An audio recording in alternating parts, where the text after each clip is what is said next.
W.F. Howes presents an unabridged recording of Gloam by Jack Mackay, narrated by Indira Varma.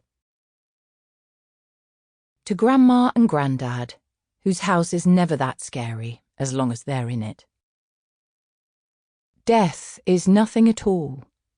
I have only slipped away to the next room. I am I, and you are you. Whatever we were to each other, that we still are. Henry Scott Holland. 1. The House on Gloam Island. At the bleakest edge of the world, crammed into a car that was much too small for 5 people, Gwen watched as Gloam Island loomed closer and closer. If she had been told a few months ago that this place would one day be her home, she would have laughed, then cried. Then she probably would have punched a wall. "I'm squashed," said Hazel. "I'm hungry," said Hester.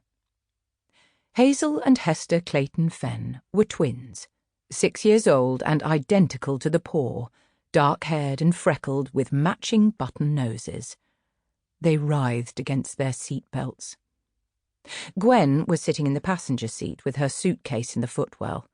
She was both squashed and hungry, but she was 13, which meant she was old enough to keep her complaints to herself. She returned her attention to her notebook, where she was writing her latest story.